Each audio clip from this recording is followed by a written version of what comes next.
Bueno, por fin, buenas tardes a todas y a todos. Muchas gracias por estar esta tarde aquí con nosotros en La Libre. Pedir disculpas una vez más por el retraso. Se han unido varios factores, entre ellos un atasco. Y bueno, tranquila Lorena, ahora relaja soy María Jesús Sanz Zanaya, para los que no me conozcáis. Soy miembro estoy en Ganar Leganés. Y bueno, deciros que para mí Ganar Leganés ha sido el marco, ha sido realmente un ejemplo de unión de fuerzas. Dentro de Ganar Leganés, después de una etapa muy dura aquí en Leganés, es que estaba pensando a la misma vez si hablar o no hablar, pero no. Voy a decir que Ganar Leganés para mí es un ejemplo de espacio común, de unidad, de personas que venimos con muchas sensibilidades y espacios diferentes y que hemos sido capaces de confluir, de poder poner en común nuestras ideas y nuestros sentires y poder seguir avanzando pues, en el camino común que hoy seguramente hablaremos de él a lo largo de la tarde. Desde Ganar Leganés hemos organizado este acto hacia los procesos electorales del 2019 porque consideramos que es de suma importancia esta unión de cambios en este momento. Ya hace tiempo empezamos un viaje que llevamos un tiempo recorrido, pero que muchos creemos que culminará o tendrá un final en el 2019, o por lo menos un final para otro momento. En este año habrá elecciones europeas que van a influir en gran medida en las autonómicas y las municipales, y probablemente tengamos también elecciones generales, con lo cual nos jugamos mucho. Es un momento muy importante porque ahí nos jugamos el modelo de sociedad que realmente queremos. Las fuerzas del cambio ya han ido anunciando acuerdos marco para confluir en la próxima cita con las urnas y luego estas confluencias pues tendremos que ir concretando a nivel territorial. Estas confluencias requieren de estos encuentros como el que vamos a hacer esta tarde aquí, que necesitan de un poner en común, de un debatir, de un pensar de forma comunitaria sobre tres palabras que también están en el título de la convocatoria de hoy, que son los retos, los programas y las confluencias. Me parece que son tres palabras claves para llegar a ese éxito en el 2019.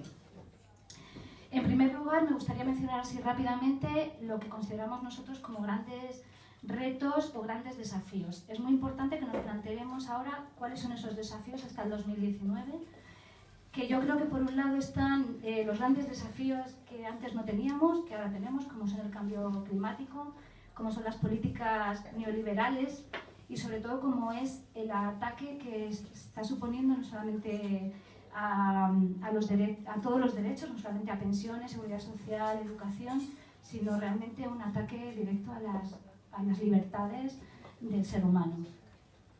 Por otro lado, grandes retos también porque ha habido consideramos una crisis de la izquierda y tenemos que ver qué dificultades hemos tenido, cuáles son los retos, por qué ha sido tan difícil tener una estrategia común y reflexionar también sobre los caminos que hemos recorrido.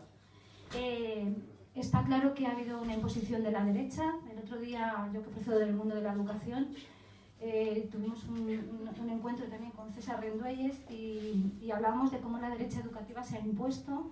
Ahí tenemos como ejemplo las leyes, la LOMCE y muchas otras acciones, y es necesario recuperar esto y unirnos para cambiar y realmente no podemos ser neutrales. La izquierda en educación ha habido un momento que hemos considerado ser neutrales y no, tenemos ahora que ver qué hemos hecho, cómo lo hemos hecho y recuperar esos espacios que habíamos perdido, ¿no? También tenemos que hacernos grandes preguntas para ver cuáles son los desafíos, y esas preguntas son Tenemos realmente un espacio donde puede haber donde cabe una democracia, se puede hacer realmente una verdadera democracia en los espacios en los que estamos. ¿Cómo vamos a implementar esas políticas de izquierdas? Yo creo que también esos son grandes desafíos.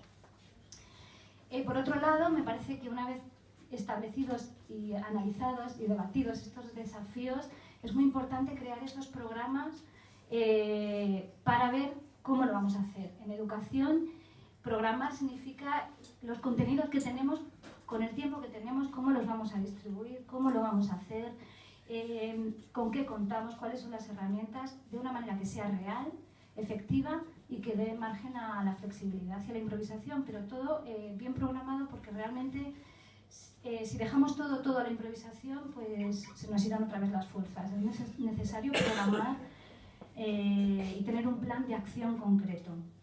Y por último, pues hablar de esta otra última palabra clave, que es clave efectivamente, que son las confluencias, como de dónde venimos, estos ríos que vamos a unir para dar a la mar.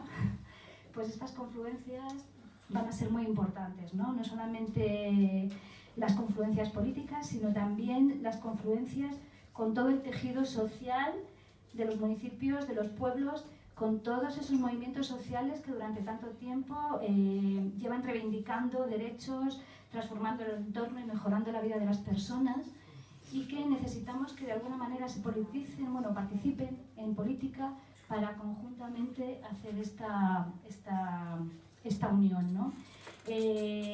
Fue básico el movimiento del 15M y tenemos que recuperar esa parte viva, ¿no? que nos movió en ese momento, y hacer campañas comunes y bueno, pues demostrar que estamos vivos y que vamos a ir hacia adelante y que vamos a acabar con, o por lo menos terminar con estas políticas neoliberales que se están imponiendo desde Europa.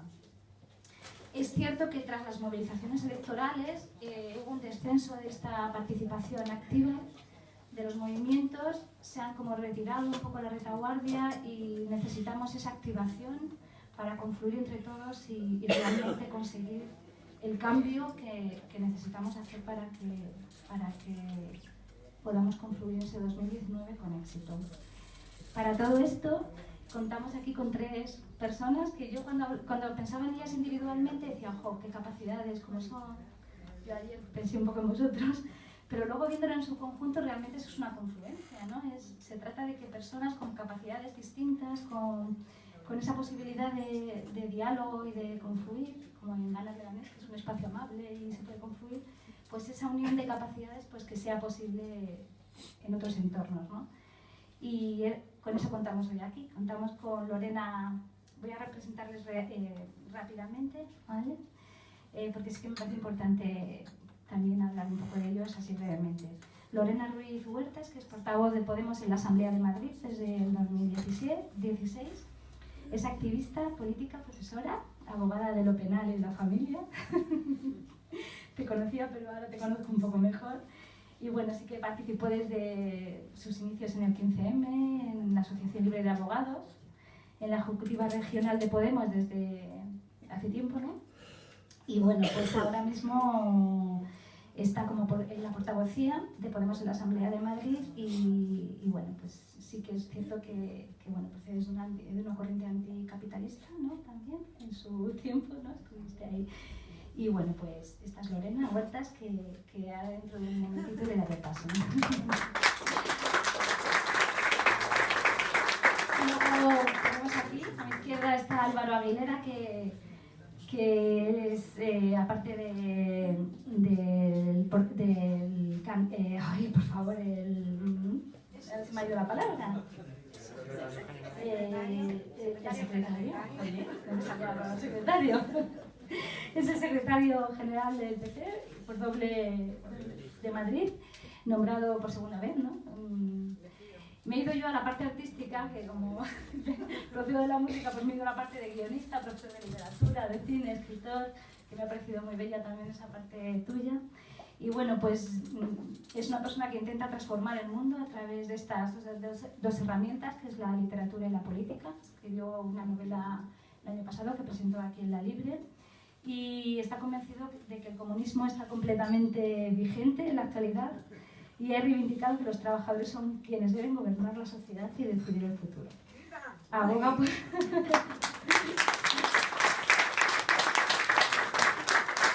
aboga por el empoderamiento popular como cambio real.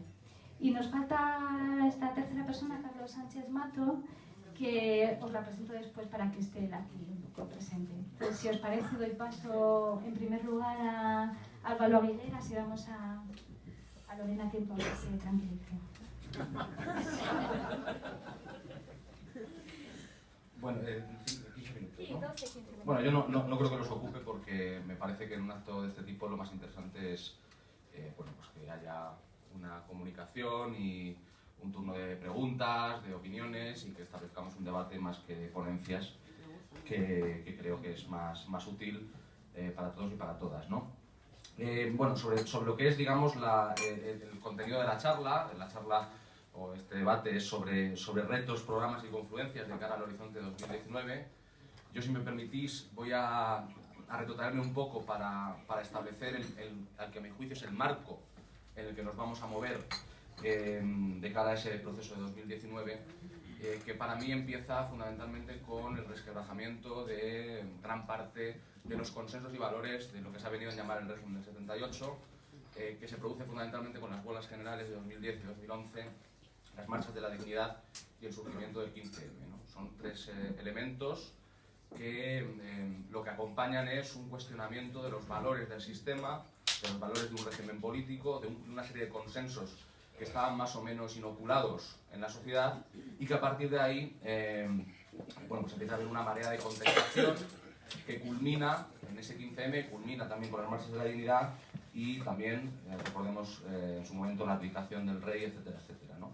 En ese momento hubo un proceso que tuvo, digamos, como el elemento fundamental de inicio las elecciones europeas en el ámbito electoral y como elemento, digamos, clave en las elecciones municipales y autonómicas de 2015.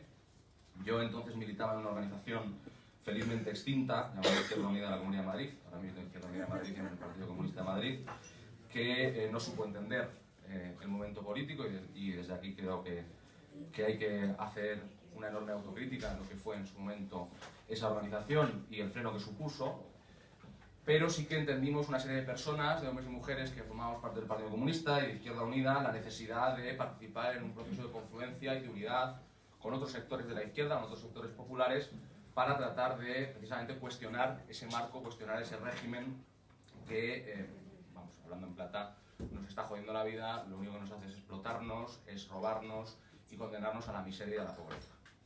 Eso que desde luego yo creo que es un elemento que sí que empezó a ser un contraconsenso, es decir, que empezaba a haber un consenso entre las clases, entre las capas populares y entre la clase trabajadora en torno a que el régimen no daba respuesta a sus realidades materiales y a sus necesidades concretas.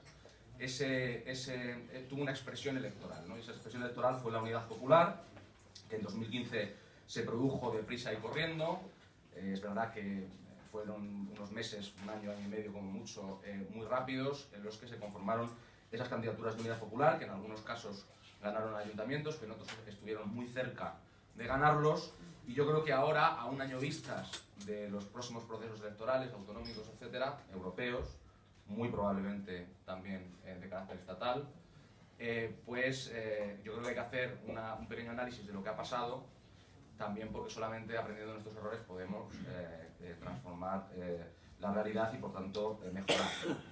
Yo creo que la unidad era necesaria, era una unidad contra el régimen y era una unidad que en un momento determinado se construyó y se constituyó en torno a un principio básico que era la ruptura con ese régimen político, ¿no? Y con el sistema económico, social que lo sustentaba, que es el capitalismo.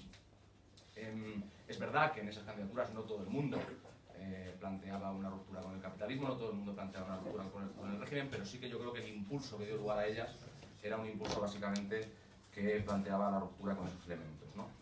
3 años después lo que vemos es que algo que era necesario, que era imprescindible y que yo creo que sigue siendo imprescindible en el día de hoy, que es la unidad de la clase trabajadora, de las capas populares, lo que no fue capaz es de prever las contradicciones que iban a surgir a medida que se desarrollase la situación y esas propias candidaturas, ¿no? Hicimos programas buenos, programas electorales buenos, hicimos una campaña yo creo que espectacular en muchos casos, trabajamos desde principios democráticos, de construcción colectiva de esos programas, pero no previmos algo que era absolutamente fundamental, que era la gestión y por tanto la fiscalización y lo postelectoral de esas candidaturas.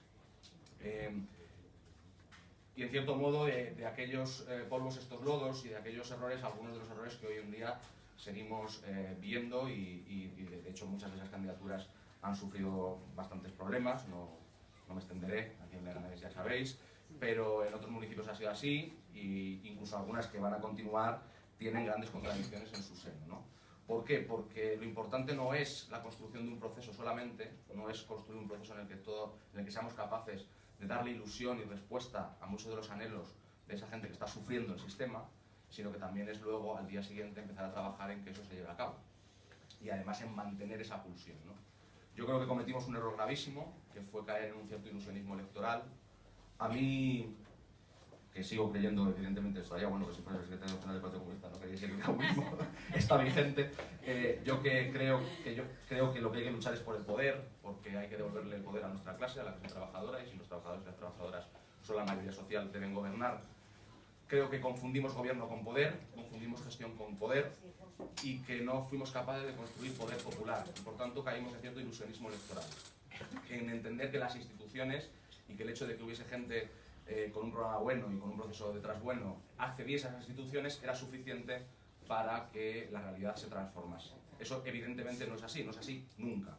El poder real nunca está en la institución del régimen actual está hecha para todo lo contrario, para absorberte, para perderte en cosas que no tienen importancia. Yo fui concejal 4 años en un municipio pequeño, en Brunete, pero todo el día me pasaba hablando de alcorques, alcantarillas, ordenanzas municipales que me daban absolutamente igual, o sea, yo tengo que recordar lo que decían los plenos, tampoco es algo que... pero lo que es verdad es que aquello te absorbía y te distraía de lo que a mi juicio es lo importante, que es transformar la raíz del sistema, ¿no? Y por tanto cambiar este sistema por otro. Ahí yo creo que cometimos el error de dar por finiquitado el proceso de movilización y de construcción de poder popular fuera de la institución, ¿no?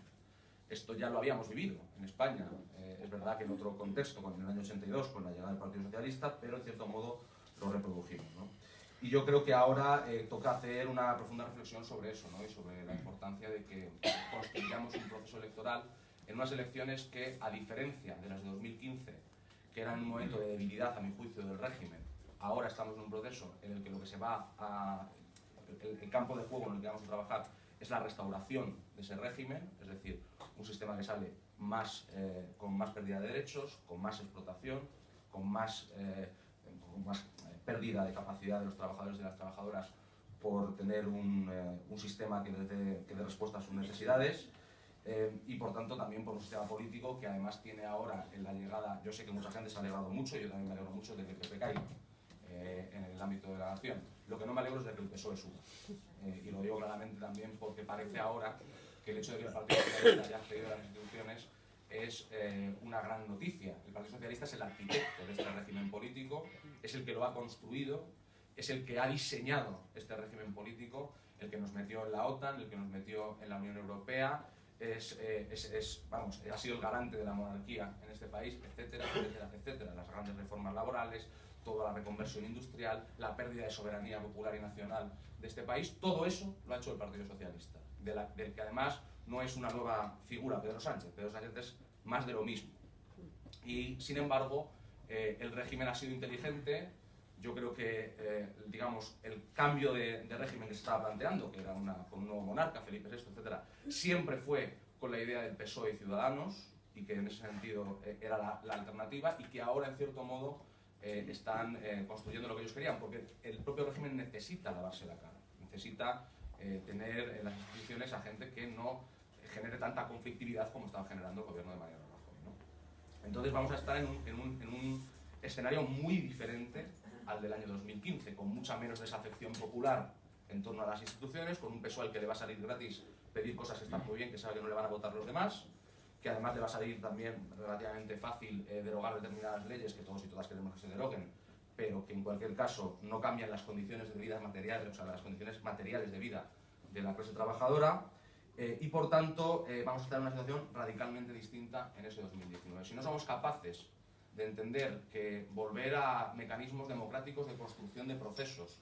desde la configuración de las listas hasta la configuración del programa, si no somos capaces de entender las organizaciones políticas, que con nosotras no basta, que con que las organizaciones políticas estemos no es suficiente, que tenemos que incorporar a los movimientos sociales, a las personas afectadas, a las personas que padecen este sistema y por tanto que no solamente se incorporen para pegar carteles, sino para participar y ser la parte fundamental y la columna vertebral de esos procesos.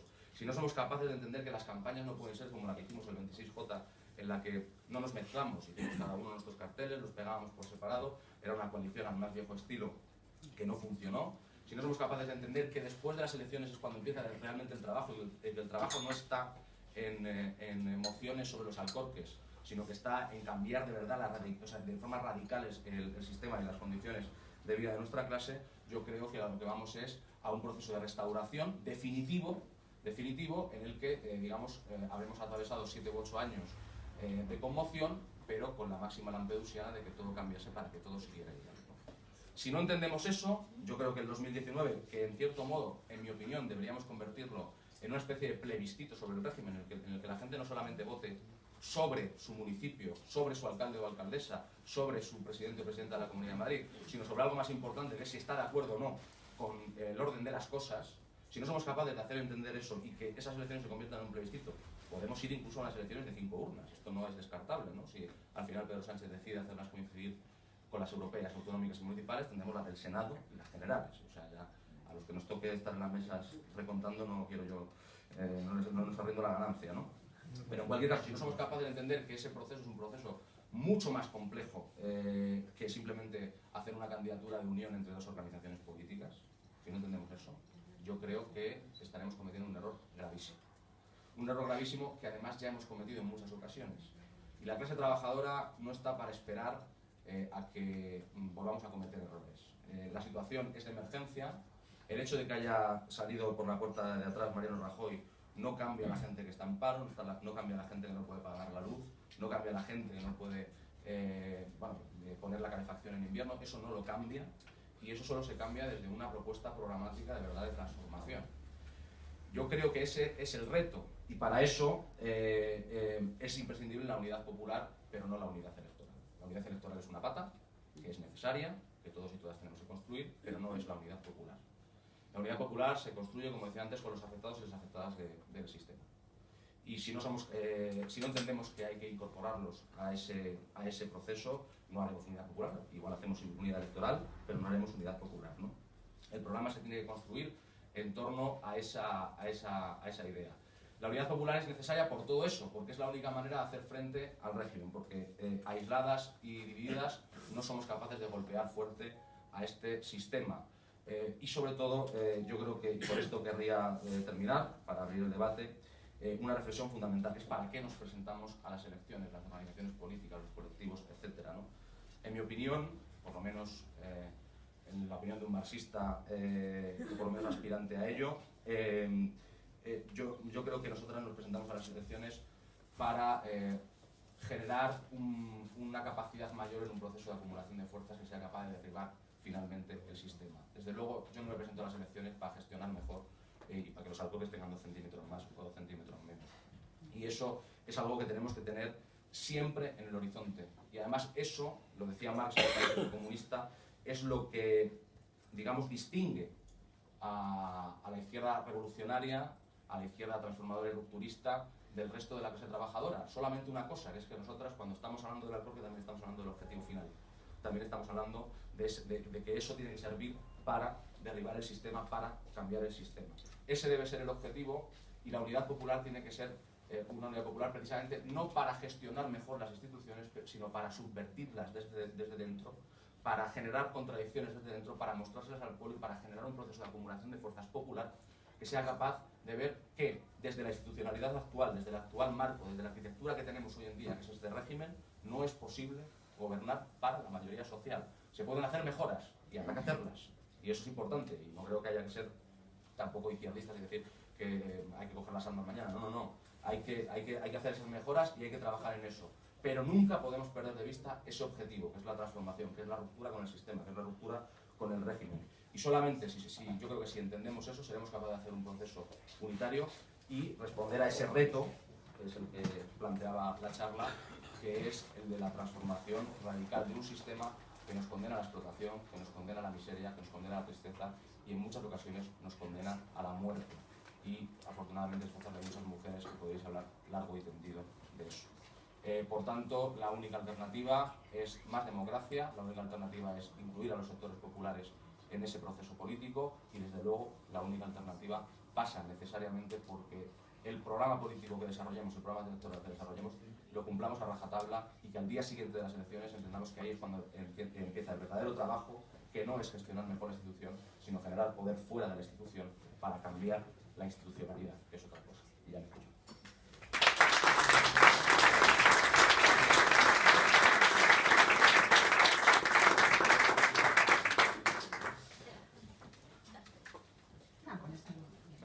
Bueno, pues muchas gracias, muy buenas tardes a todas y a todos, gracias por estar aquí esta tarde, gracias por escucharnos con atención y espero que luego podamos tener un debate muy rico. Bueno, yo decir que para mí es una experiencia novedosa compartir un acto, compartir una charla, un debate con integrantes de otras formaciones políticas, como en este caso es el Partido Comunista de Madrid, con Álvaro, al que conocí casualmente en su etapa artística. Yo le conocí cuando él dirigía una escuela de guión de cine, de literatura y demás, y yo iba como actriz de una representación de un tío que tengo que era alumno de su escuela, que había ganado un premio en un certamen de teatro breve, y el premio era que se podía representar la función en la escuela durante 3 días, y entonces su elenco de actores estaba formado por la familia. Entonces a mí me tocó un papel y tuve que representar a Urdangarín durante 3 semanas consecutivas. Creo que era una reunión entre Bárcenas, Urdangarín y el médico aquel, aquel que dopaba a los... que no me acuerdo cómo se llamaba. Bueno, en fin, pues así conocí yo a Álvaro. Y bueno, pues estoy encantada ahora de compartir con él esta charla por lo que supone de encuentro, de reencuentro, después de unos años un poco complicados, en el que parece que por fin pues, vamos a entendernos y vamos a poder probablemente construir, hacer ese sueño de sumar las fuerzas para acabar con una situación que, bueno, que vosotros y vosotras conocéis perfectamente, ¿no? También en la Comunidad de Madrid. Quiero empezar por hacer un breve barrido por la situación que tiene nuestra región, para después aterrizar en lo concreto que nos trae más hoy aquí, a la cuestión de la confluencia y demás.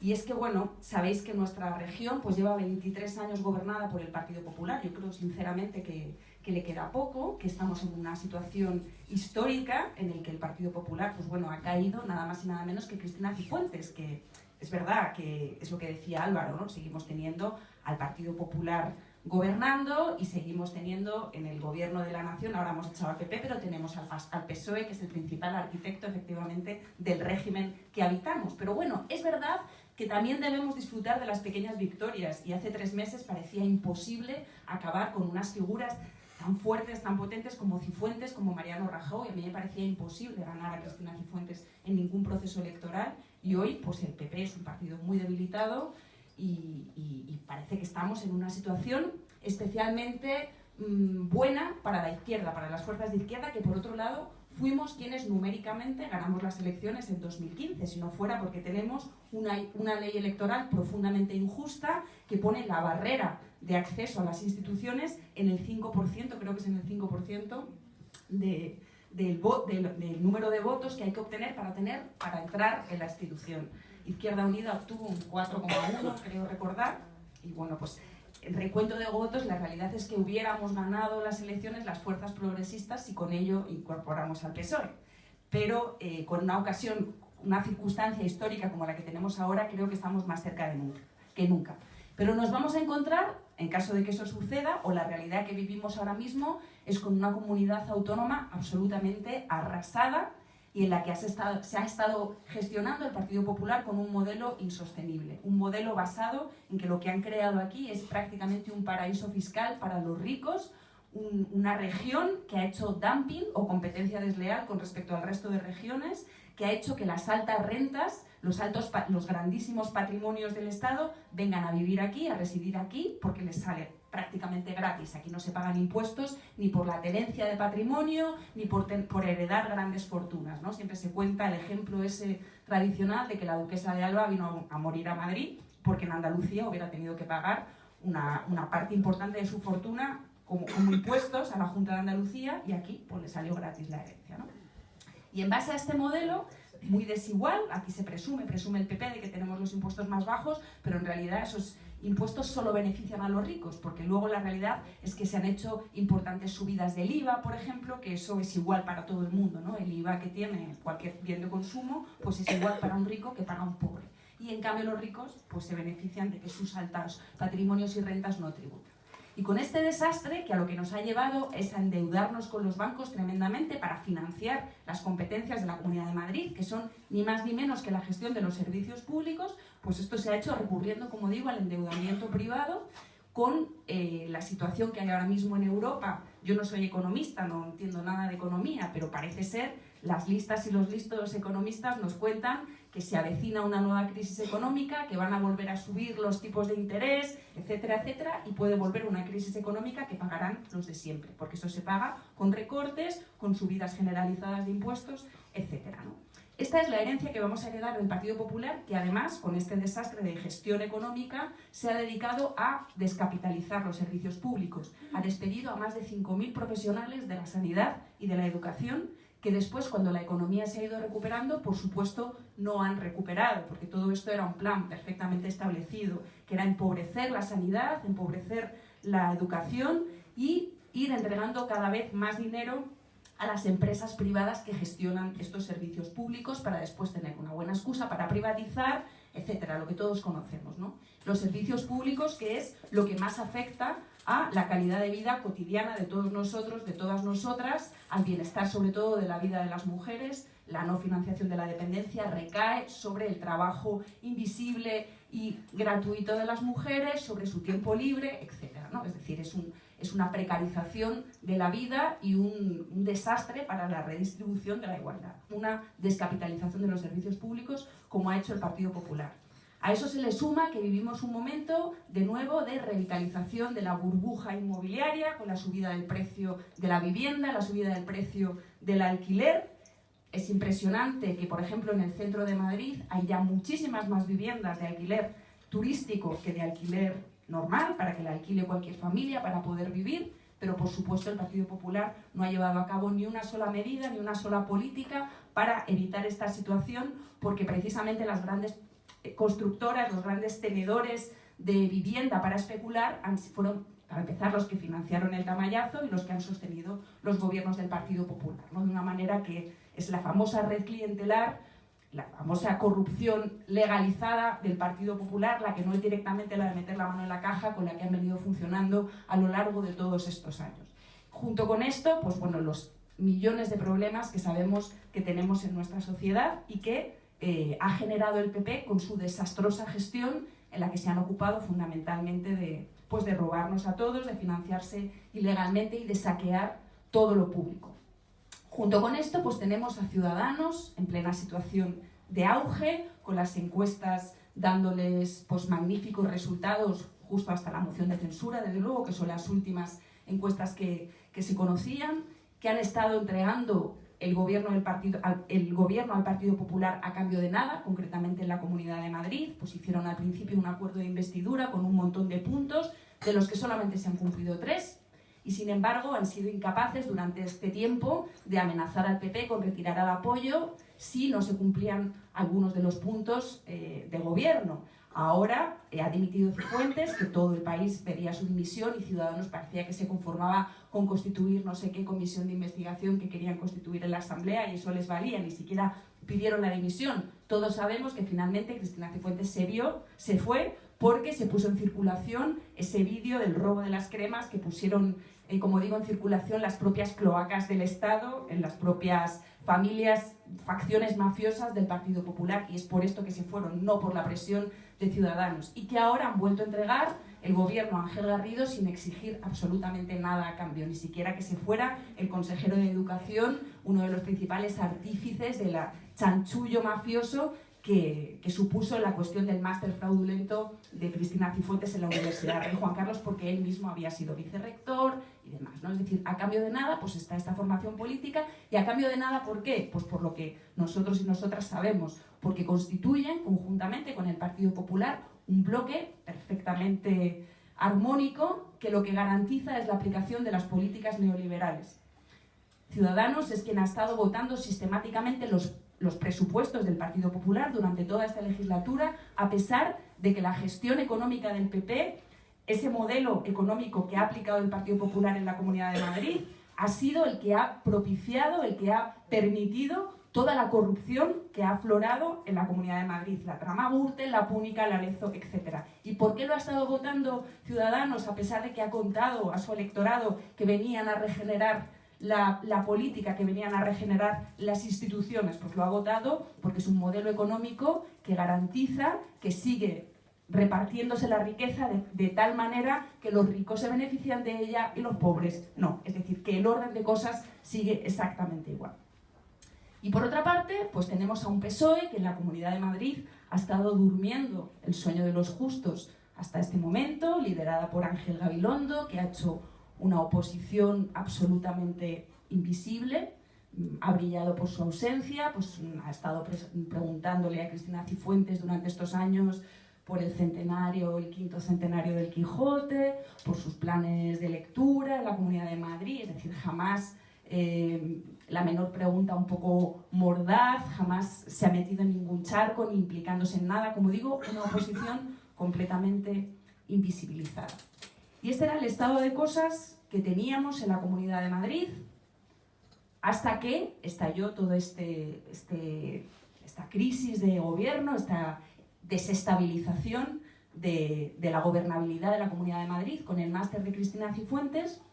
Y en este estado de cosas, de pronto, Podemos decidió convocar unas primarias para elegir la lista electoral que debía concurrir a las elecciones del año 2019. Y os cuento esto también porque, bueno, quizá muchos de vosotros conoceréis o habréis oído, perdón, es que tengo tantos vasos aquí, a veces soy gesticuladora. Bueno, os cuento esta historia, pues digo porque me parece que también que es importante que cuando hablamos entre nosotros y nosotras, los que formamos parte también de los partidos políticos, pues conozcamos de primera mano qué es lo que ha llevado a tomar unas decisiones u otras, ¿no? Y decía que en este estado de cosas en el que yo creo, o la valoración que nosotros hacíamos es que estábamos en una buena ocasión para ganar las elecciones si hacíamos esa hoja de ruta que había sido la que había resultado vencedora en la última Asamblea Ciudadana de la Comunidad de Madrid, que habíamos celebrado en el año 2016, el documento político que resultó vencedor, el que votaron mayoritariamente los inscritos y las inscritas, nos marcaba una hoja de ruta que decía que había que caminar hacia la confluencia, había que caminar hacia la unidad popular, que Podemos nunca más debía repetir el error de presentarse en solitario a las elecciones, que era el momento de ensanchar desde la base, de construir un auténtico y un verdadero proceso de confluencia para presentarnos a las próximas elecciones en 2019. Y en este orden de cosas, como decía, de pronto en Podemos se toma la decisión de convocar un proceso de primarias para concurrir a las elecciones. La explicación que se dio cuando se había elegido un momento que para nosotros era tan malo, porque era de pronto poner la mirada o la atención mediática en un proceso interno, cuando teníamos a Cristina Cifuentes y al Partido Popular contra las cuerdas, con este caso tan grave de corrupción y de la obtención del máster fraudulento, y la explicación que se nos daba es que la ciudadanía estaba muy confundida porque había demasiadas voces en la Comunidad de Madrid de Podemos, porque estaba el secretario general, estaba la portavoz y estaba el candidato, y que la gente estaba un poco confundida con tantas voces en la Comunidad de Madrid, que era necesario unificarlo en una sola voz. Bueno, yo creo que este es el primer error que ha tenido Podemos. Una de las cosas que yo creo que no han sido acertadas ha sido tratar de sofocar liderazgos que de manera natural han ido apareciendo también. Han tratado de reforzarse siempre los hiperliderazgos, y yo creo que es mucho más interesante que haya una diversidad de liderazgos, los que naturalmente afloran o florecen, que haya una coralidad de voces, es más enriquecedor y más interesante. Pero bueno, el caso es que con esta excusa se abrió este proceso de primarias al que finalmente nosotros decidimos no concurrir porque consideramos que era un proceso que tenía varios defectos, graves todos ellos. En primer lugar, era un proceso que no venía en un momento adecuado por las razones que acabo de decir, porque era demasiado prematuro, faltaba más de un año para las elecciones y estábamos en un momento en el que había que centrar todas las fuerzas en tratar de derrocar al Partido Popular. En segundo lugar, era un proceso que ni siquiera garantizaba la pluralidad existente dentro del partido. Era un proceso que estaba diseñado para que aquel equipo o aquella lista que resultara vencedora del proceso de primarias se lo llevara todo. Un proceso que no iba a reflejar en ningún caso la pluralidad del resultado obtenido en el proceso. Y en tercer lugar, este proceso de primarias, que ni siquiera era capaz de reflejar la pluralidad interna, tampoco se hacía contando con el resto de actores políticos y de movimientos sociales que para nosotros y nosotras son absolutamente imprescindibles para el cambio. Y por todas estas razones se decidió no concurrir a este proceso de primarias. Y todo esto lo cuento para reforzar, en primer lugar, para explicar cuál es la razón por la que no hemos ido a las primarias y también para reforzar el motivo por el cual ahora, esta misma mañana, muchos de nosotros de los que formamos esta corriente llamada Podemos en Movimiento, que está fundamentalmente integrada por anticapitalistas, es verdad, y por eso a veces en los medios de comunicación se la llama directamente anticapitalistas, ¿no? Esta mañana, como decía, se ha presentado ante los medios de comunicación un manifiesto que se llama Manifiesto por Madrid y que llama a la confluencia y a la unidad popular.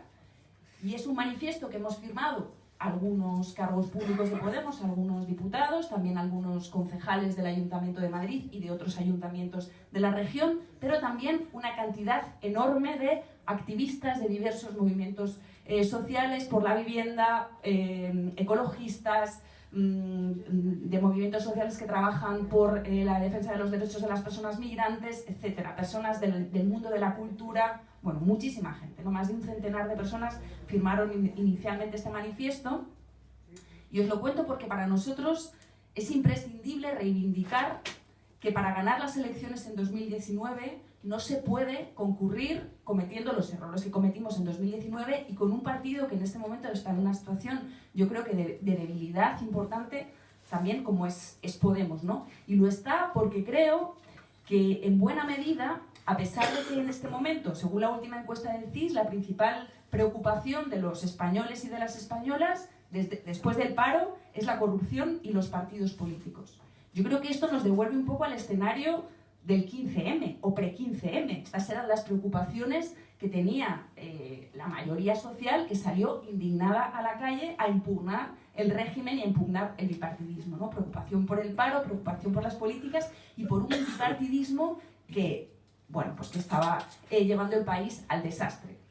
Y entonces yo creo que esto nos devuelve un poco a esa situación y sin embargo nos encontramos con que estamos solo 3 años después de que este mismo grito indignado, este 15M, fuese un poco el artífice de candidaturas o de partidos políticos como Podemos, al que yo pertenezco, o algunas candidaturas, las candidaturas del cambio, las candidaturas de Unidad Popular, que sin embargo creo que se puede diagnosticar o decir a fecha de hoy que ambas adolecen, o sobre todo aquellas que gobiernan, como es el caso de Ahora Madrid, de una cierta institucionalización y que se han apartado en buena medida de los movimientos sociales que eran el motor o los que generan la pulsión de cambio, ¿no? Son los movimientos sociales, precisamente, los que deben marcar la línea, los que marcaron la línea de lo que tenía que ser la política de estas candidaturas de cambio y de Podemos también, y se ha vivido este proceso de una cierta institucionalización y apartamiento de los movimientos sociales.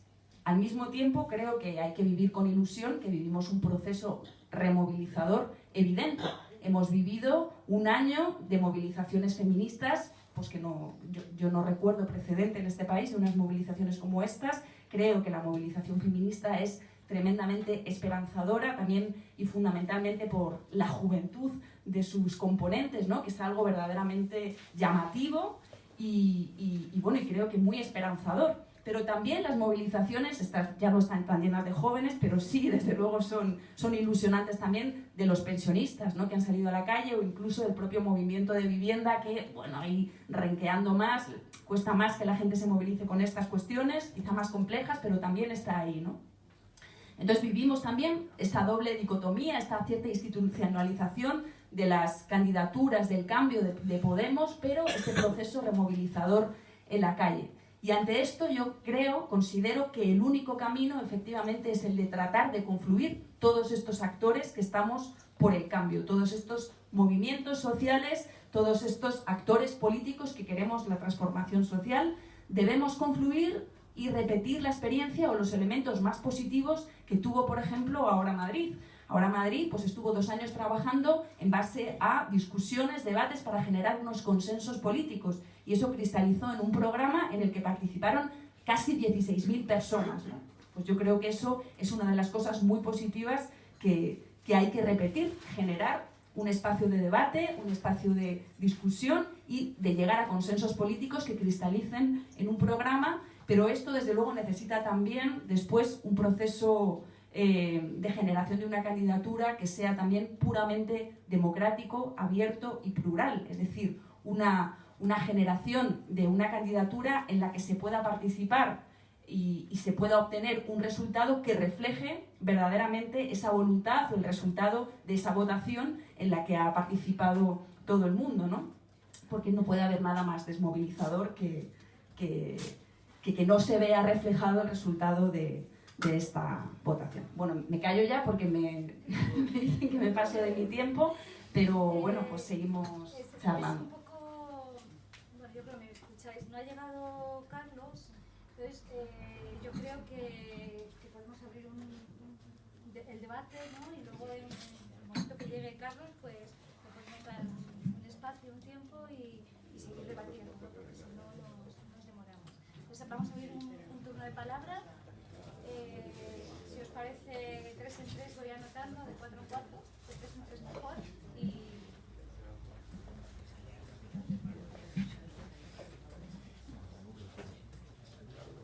más intervenciones.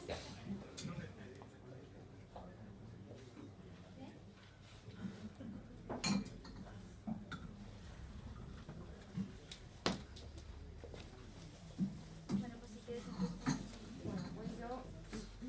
Todos los mítines que he ido de mi partido, los Podemos, también en alguna de Izquierda Unida y tal cual. A Álvaro no le conocía, empecé, no he ido a ninguno porque no me he enterado. Y siempre me falta la diversidad funcional en todos los sitios.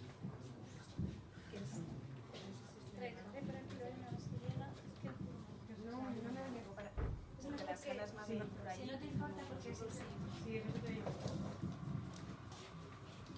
Que simplemente echo de menos en vuestros mítines o lo que habláis, nunca pronunciáis la palabra de diversidad funcional. No tenéis nada que decir desde Podemos o desde el PP, me da igual.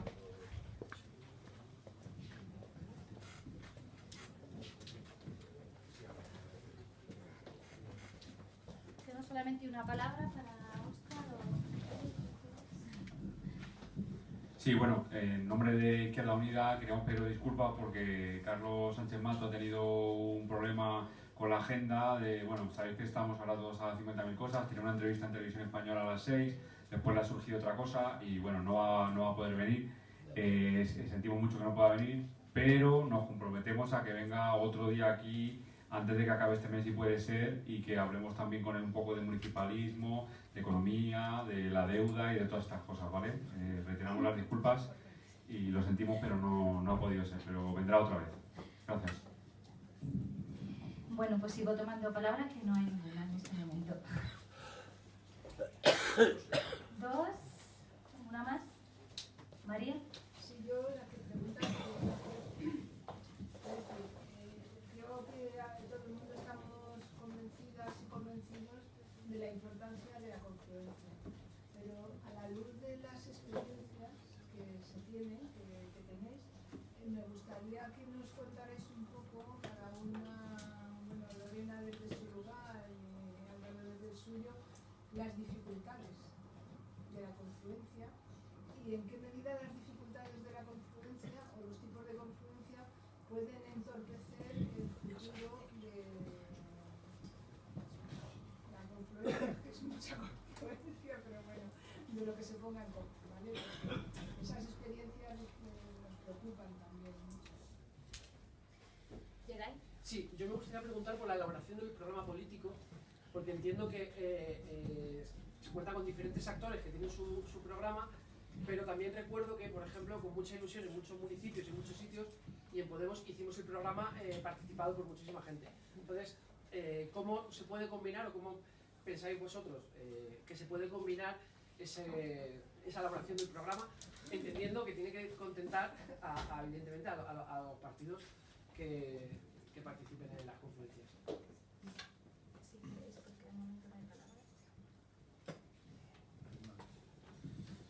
Bueno, con el tema de la diversidad funcional, que era la primera pregunta, evidentemente, vamos, nosotros por lo menos en Izquierda Unida y demás siempre hemos llevado las cuestiones, esto no es exactamente, bueno, es que además eso vincula con la otra pregunta, que es La del programa. la del programa, efectivamente.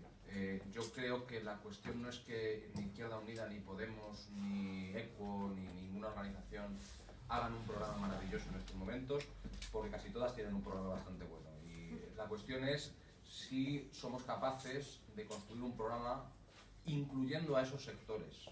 Esa es la clave, en mi opinión. Para mí, que es, y ahí aprovecho, porque además no lo había dicho en la primera intervención, que nosotros estamos trabajando, y hay gente también de anticapitalistas, hay gente de Podemos, de ECUO, de otras organizaciones, en un encuentro programático el 30 de junio que es abierto a toda la ciudadanía, o sea, no es un encuentro de organizaciones políticas ni de lejos, en el que va a ser el 30 de junio, como digo, y que lo que pretendemos precisamente es empezar a construir, a sentar las bases de un programa en el que participen las personas y los sectores que tienen bueno, pues problemas, conflictos, que están en lucha o que padecen simplemente las barbaridades del sistema, ¿no?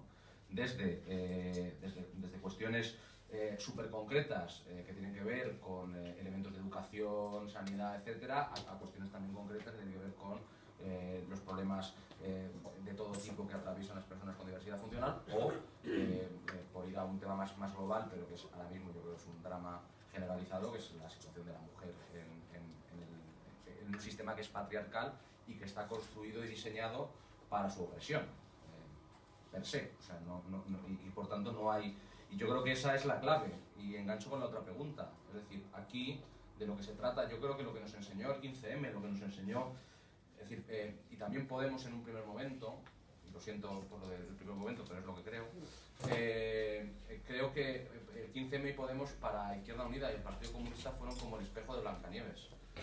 Nosotros nos creíamos las más guapas del reino y todas las noches antes de irnos a la cama pues nos mirábamos en el espejo y decíamos que éramos la más guapa del reino y a dormir, ¿no? Y un día descubrimos que éramos una cosa acartonada, que éramos una cosa que se había alejado por completo de la mayoría social y que además no había sabido interpretar un movimiento que tenía, o sea, es decir, evidentemente en el 15M convivieron todo tipo de sectores, pero el origen era un origen rupturista y desde luego un comunista, una comunista que no es capaz de estar donde está el pueblo, es un comunista, una comunista que no tiene ningún tipo de utilidad para su clase.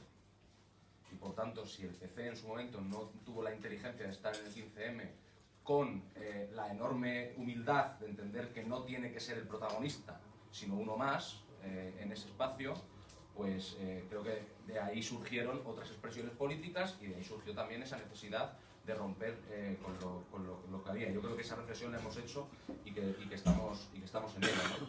Y que además tenemos que aprender de esos errores. Y que ahora es curioso, yo estoy de acuerdo con lo que planteaba Lorena, cómo se empiezan a dar una situación de vuelta de tornas, ¿no? Y vemos que es más Podemos la que está en la otra, nunca nos ponemos de acuerdo, es una pena, pero bueno, yo creo que nos pongamos de acuerdo no tiene que ver ni con Izquierda Unida, ni con el PC, ni con Podemos, ni con nadie, sino con todas las personas que conformamos esa voluntad de ruptura, ¿no? Si somos capaces de empujar, si somos capaces, por ejemplo, de que espacios como el encuentro del día del 30 de junio desborden, yo creo que los aparatos, por muy aparatos que sean, pueden ser enormemente vencidos y desde luego muchas veces se quedan completamente desactualizados, ¿no? Partiendo de una base con la segunda pregunta, ¿no? Yo sí que creo, y esto es algo que es importante, la confluencia es necesaria, pero no es un fin en sí mismo. Es decir, no es... y yo creo que a veces hemos maleado tanto la unidad popular, la confluencia, que la hemos convertido en un fin en sí mismo y no la dotamos de contenido y no terminamos de desarrollar para qué y de qué manera, ¿no?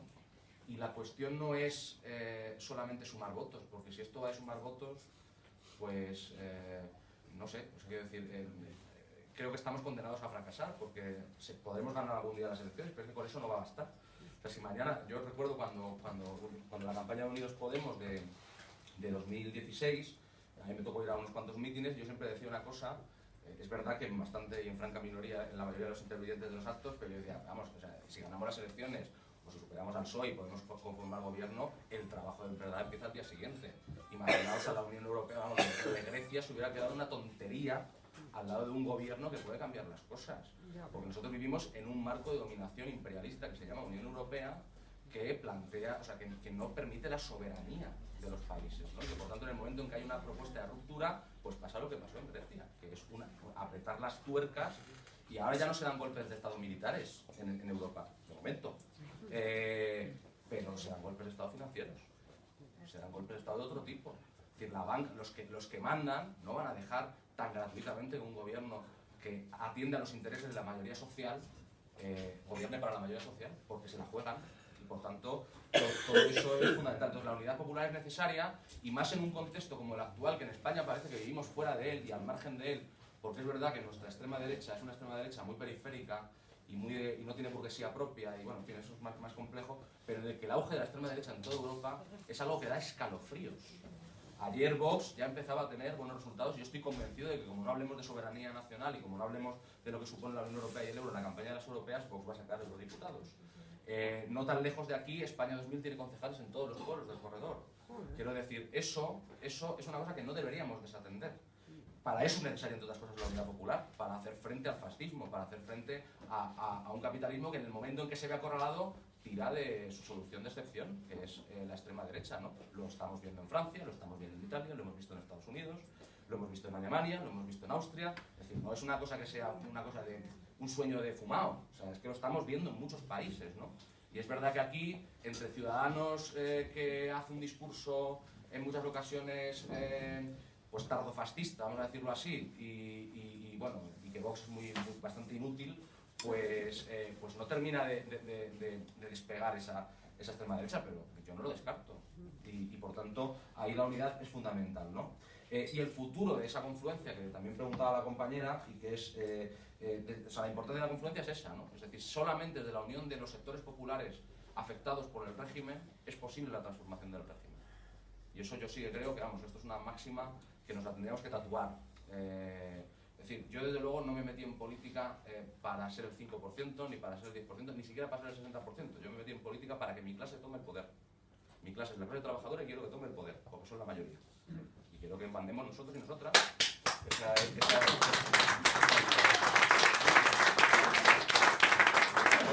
Yo para eso me metí en política, no para sacar un resultado electoral. Que muy bien, ojo, o sea, que es importante y es necesario, ¿no? Y por tanto la importancia de la confluencia es necesaria, y además que esa confluencia tiene que generar contradicciones, tiene que haber diferencias, tiene que haber diferentes tendencias políticas en esa confluencia, y luego la clase trabajadora tiene que ser el sujeto histórico y el que sea capaz además de hegemonizar en ese espacio, ¿no? Y esa es la importancia de la confluencia. Y las dificultades, y con esto me callo, que tienen que ver con el futuro de la misma, tiene que ver con no volver a una política del cortijo del partido político, en el que esto se entiende como un cortijo, como una suma de cortijos, ¿no? Y en el que el objetivo final no importa. Si vamos hacia eso, estas son las últimas elecciones en las que va a haber candidaturas de confluencia. Yo lo digo claramente porque no da para más. O sea, porque no da para más. Porque para volver a hacer lo que ya hicimos en su momento, pues hombre, no perdemos el tiempo, ¿no? Entonces, las dificultades son de tres tipos, ¿no? Siempre hay sectores oportunistas en los ámbitos unitarios, siempre los hay y siempre los habrá. Y no pasa nada porque los haya mientras sean minoría, pero siempre los habrá porque es inevitable, pero tienen que ser minoría. En segundo lugar, en los ámbitos de unidad, en los ámbitos unitarios, el programa no puede ser, parafraseando a una alcaldesa de una importante ciudad de esta comunidad, un catálogo de sugerencias. El programa es un contrato sobre el cual se construye un proceso político. Porque si no, entonces vamos al caudillismo. Y eso en Latinoamérica puede tener un sentido por la idiosincrasia del continente, pero desde luego aquí no. Y el caudillismo tiene las patas muy cortas. Y luego, en tercer lugar, que a mí me parece que también es absolutamente clave, es que no pasa nada, y eso es algo que es fundamental y que hay que normalizar, en que se discrepe en el seno de la unidad popular. No pasa nada porque no votemos lo mismo en un ayuntamiento, no pasa nada. Lo que tenemos que tener es un fuerte programa de mínimos en el que todos y todas estemos de acuerdo y sobre el que articular esa confluencia, y luego cada organización, cada sector, cada movimiento social, cada movimiento popular tendrá su programa de máximos. Y hay programas de mínimos que sí se pueden implementar, es decir, se puede solucionar los problemas de diversidad funcional, la mayoría de ellos, se puede solucionar tener una educación mejor, se puede solucionar tener una sanidad mejor. Ese tipo de cosas se pueden solucionar y eso es un programa de mínimos, y luego no pasa nada porque tengamos un programa de máximos. Es decir, yo, por ejemplo, y mi organización quiere salirse de la Unión Europea, ya lo hemos acordado, creemos que es, lo que he dicho antes, un instrumento de dominación imperialista. Pero yo no tengo ningún problema con ir a las europeas con otra organización que no lo piensa, porque creo que eso es nuestro programa de máximos y ahí tendremos que disputar la hegemonía no de las organizaciones, sino de la clase trabajadora. Ahora, creo que sí que hay cosas elementales, que es que si llega la troika pasado mañana y nos aprieta y hacemos un referéndum y sale que el pueblo apoya nuestras políticas, no nos podemos dar la vuelta y traicionar al pueblo.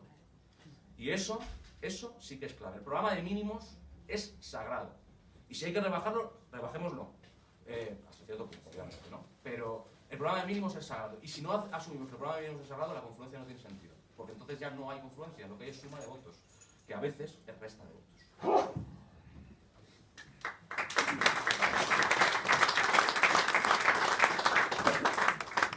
Pues nada que añadir a lo que ha dicho Álvaro, sobre todo porque además de que está muy bien dicho y lo comparto plenamente, yo es que no tengo experiencia en haber vivido una confluencia, más allá de lo que he leído o de lo que he visto de lejos, ¿no? Claro, bueno, vosotros quizá más cerca por el ayuntamiento, ¿no? Pero nosotros en Podemos Comunidad de Madrid no hemos experimentado la confluencia, así que no he vivido de cerca esas dificultades, pero sí comparto plenamente que el problema es el cortijo del partido, por supuesto que sí. Pero en cambio voy a quizá meterme un poco más en tu pregunta sobre qué propuestas de elaboración del programa. Como yo tampoco he participado porque no estuve en Ganemos Madrid ni estuve en la elaboración de la candidatura del ayuntamiento, estuve directamente en Podemos, pero creo que la experiencia de elaboración de un programa, como yo me la imagino, para Podemos Comunidad de Madrid es muy parecida a como se hizo en Ahora Madrid, ¿no? De esa manera, con una participación altísima de personas, las personas más expertas en las demandas sociales, que son los activistas, las activistas de los movimientos sociales. O sea, quien mejor conoce las demandas de la calle es quien está cada día bregando en la calle contra los problemas que nos genera este sistema, ¿no?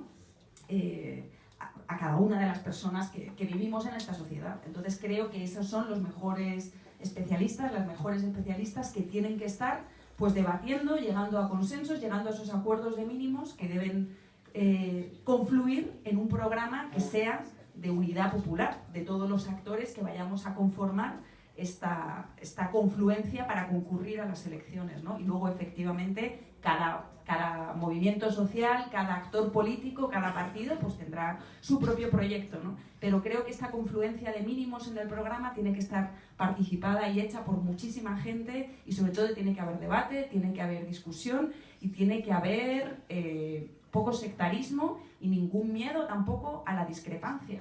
Creo que otro de los problemas que a mí se me antojan así, que nos pueden complicar la vida en este objetivo ambicioso que tenemos de construir la confluencia y la unidad popular de la manera en que la estamos planteando aquí, de la manera que ya se ha producido en nuestro país en otras experiencias, no solo en Madrid, pero puede ser también pues, las dificultades o la energía que nos conlleva a cada uno de nosotros, las dificultades que se nos ponen desde los propios aparatos de nuestro partido, ¿no?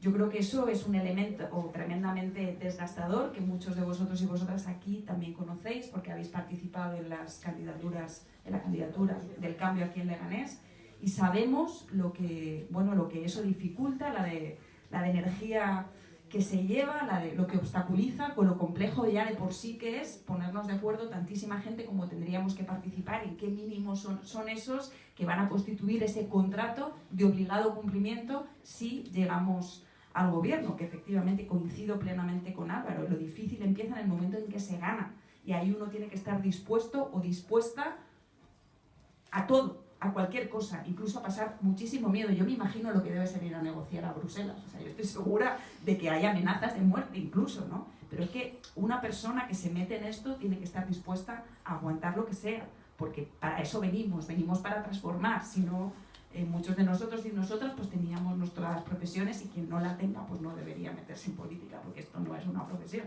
que se viene a hacer un servicio a la comunidad o a la clase.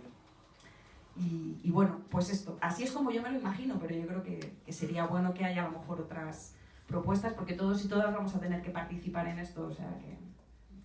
Sí,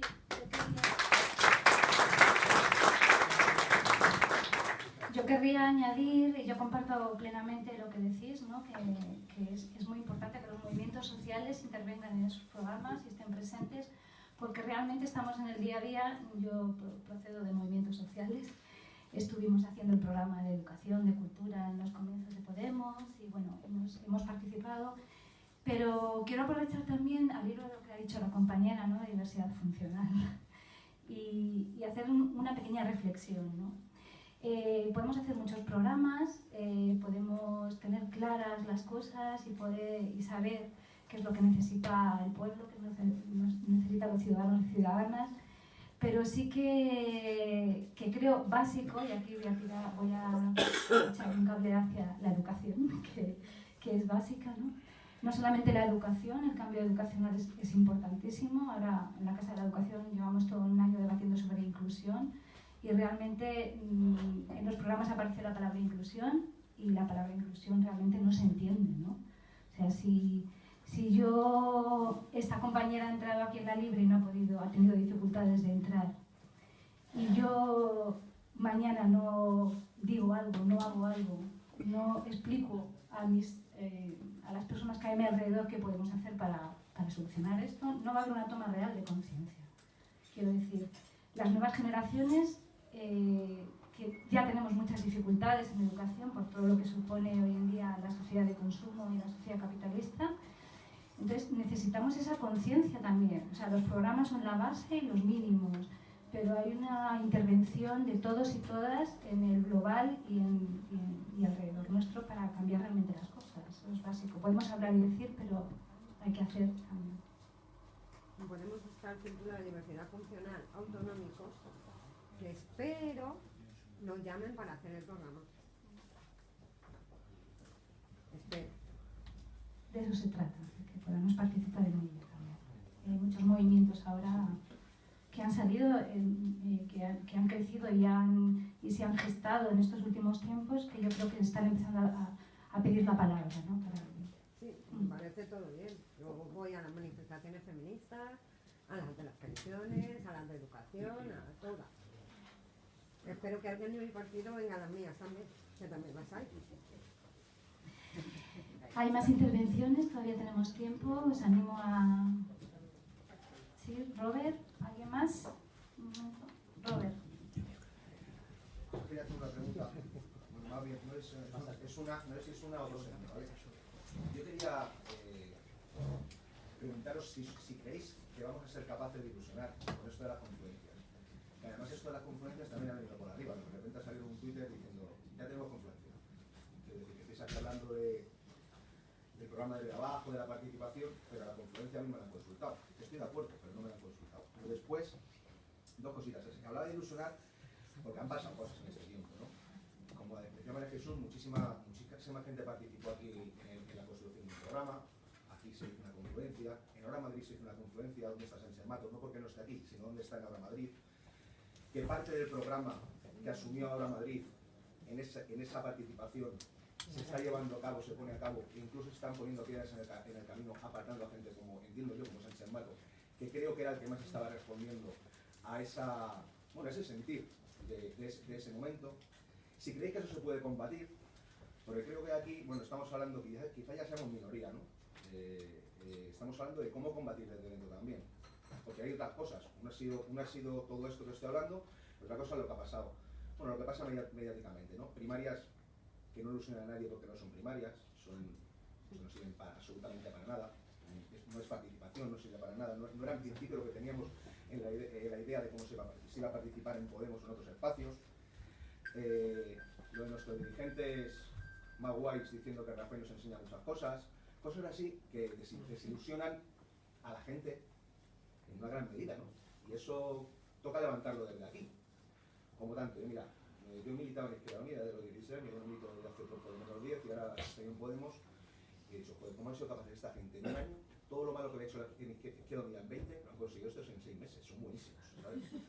Entonces, quiero decir, ¿cómo se dice? Para este no sé qué no hace falta esta alforja, para este camino, Para este viaje no hace falta para este viaje no hace falta estas alforjas, ¿no? Bueno, dicho esto, si me centro ya en Leganés, pues también pasan cosas, supongo que las conocéis quizá, ¿no? Pero aquí hay una confluencia que acabó de la siguiente manera. Yo creo, ¿cuántos concejales expulsados? Creo que representaban bastante bien la confluencia.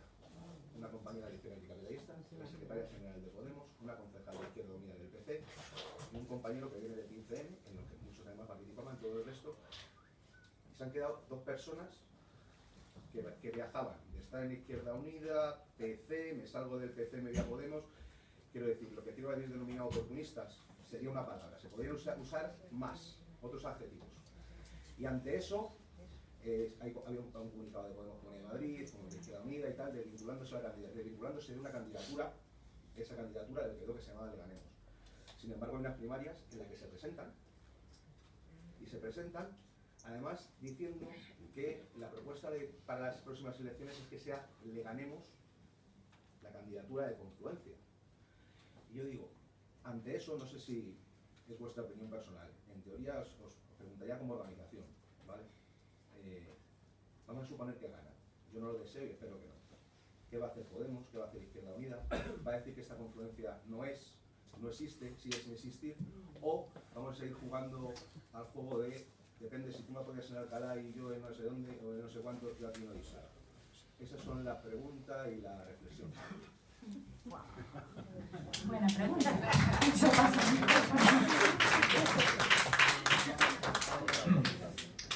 Bueno, con esto último, el Partido Comunista de Madrid hará 2 años, creo, que en un comité central llegó una resolución en la que decía que Leganemos ya no era el espacio, que el espacio se llamaba Ganar Leganés. O sea, no, y luego lo llevamos a Izquierda Unida como partido y también lo planteamos y no también, o sea que no hay duda al respecto. Y si, o sea, yo no me voy a meter en qué pueda ocurrir en otro partido, en sus primarias, evidentemente, como comprenderéis. Pero cuando un espacio que era unitario se ha convertido en un espacio de parte, además de parte minoritaria, y esa parte minoritaria ha impuesto su posición y además ha expulsado al resto de integrantes de esa que efectivamente reflejaban mucho mejor la unidad popular que lo que se ha quedado, pues puede montar su candidatura, porque si tienen registrado el nombre y no sé qué, pues adelante. Desde luego ni Izquierda Unida ni el Partido Comunista estarán ahí. Pase lo que pase en Alcalá. O sea, en Alcalá será otro mundo y cada municipio tiene su realidad y bueno, pues llamaremos al trabajo con todos los sectores que quieran construir una candidatura que no se base en que me quedo en minoría y expulso a 4 de 6. Todos los militantes que no claro, sí, pero quiero decir que no, que evidentemente no hay duda posible. Entonces se trabajará en hacer una candidatura con aquellos sectores que entiendan que eso no es la unidad popular y que la unidad popular es otra cosa, ¿no? Y luego lo de ser capaces de ilusionar, vamos a ver, yo creo que lo hemos empezado a hacer muy mal para ser capaces de ilusionar, o por lo menos para ser capaces de construir algo en colectivo, pero insisto, yo no voy a hablar del resto de organizaciones, o sea, porque no me meto en la vida de otras organizaciones.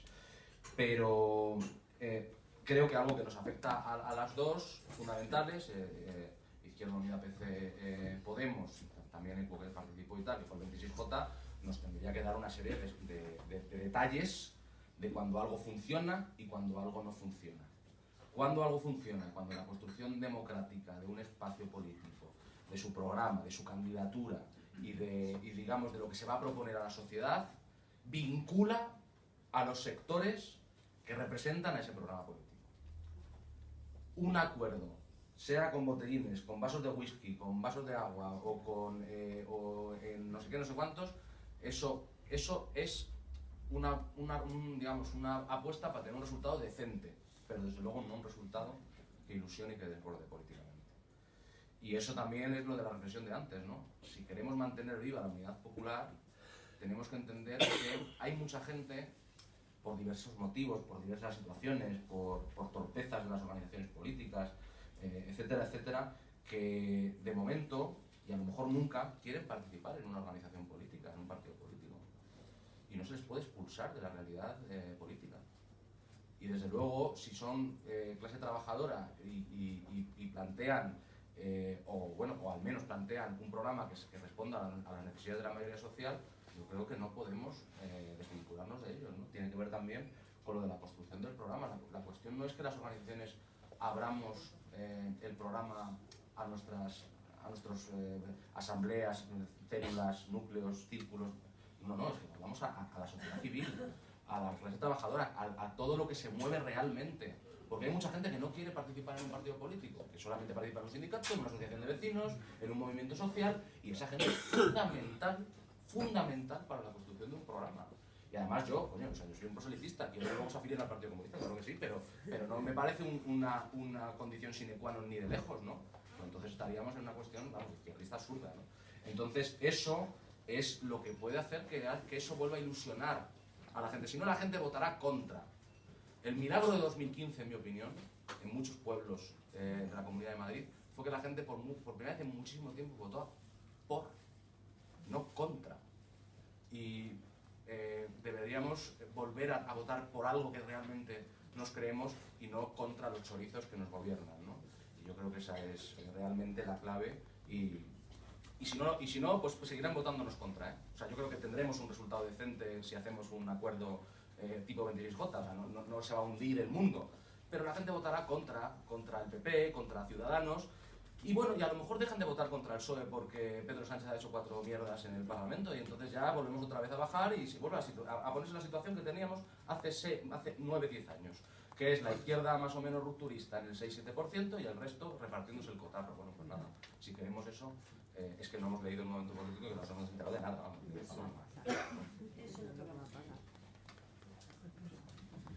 Bueno, en el caso de Podemos, pues es exactamente igual con respecto a la última de las cuestiones de Leganemos. Podemos no reconoce a Leganemos como un espacio del cambio, como una candidatura del cambio. Podemos ya ha dicho que no... ¿El Rejón sí? Pues no lo sé, pero Podemos Comunidad de Madrid, el Consejo Ciudadano, el secretario general... no reconocen a Leganemos como candidatura y esa es la organicidad. Si el Rejón individualmente lo reconoce, pues efectivamente ahí hay un problema, efectivamente. Pero yo lo que te puedo decir es que el Consejo Ciudadano al que yo pertenezco, la decisión de la Ejecutiva y del órgano político de Podemos Comunidad de Madrid es no reconocer a Leganemos, no concurrir en ningún caso con Leganemos a ningún proceso electoral.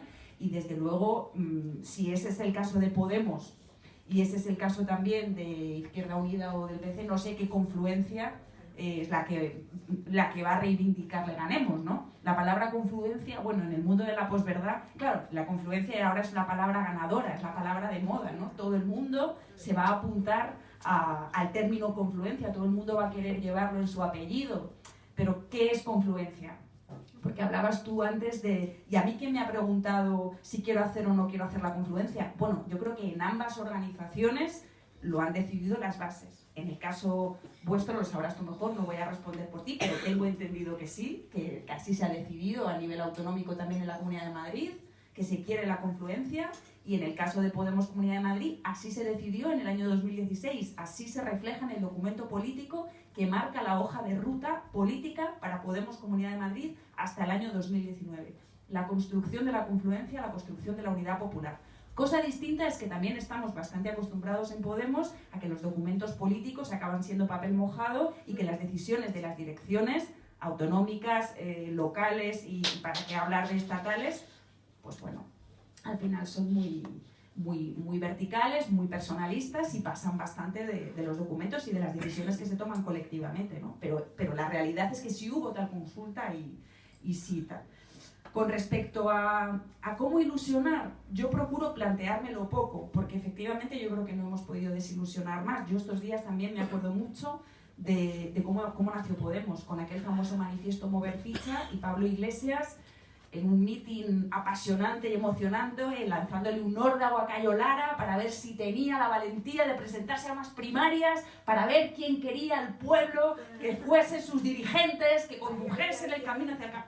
Es que así nació Podemos, ¿no? Con ese órdago a Cayo Lara y lo viejuno que de pronto nos resultó Cayo Lara, que se negaba, enrocado ahí, ¿no? O sea, retrotraeros a ese momento. Es que es muy fuerte, porque es que ahora mismo estamos a la inversa, empujando desde abajo a ver si hacemos una confluencia de verdad y no lo que pretenden las direcciones, creo que de nuestros partidos. Insisto en hablar con cautela y prudencia porque desconozco qué pasa dentro de Izquierda Unida, pero más o menos tengo entendido que los tiros por arriba vuelven a ir por la vía de... Lo digo por lo que está pasando, por ejemplo, en Andalucía. En Andalucía se ha llegado a un magnífico acuerdo entre Izquierda Unida y Podemos Andalucía para hacer un proceso de confluencia y de unidad popular que incluya al final de este proceso unas primarias de verdad. O sea, unas primarias en las que se pueda votar y el resultado refleje la proporcionalidad y sea un resultado democrático, que refleje el resultado de esa votación. Eso son unas primarias, lo otro es un plebiscito, lo que hemos tenido en Podemos, ¿no?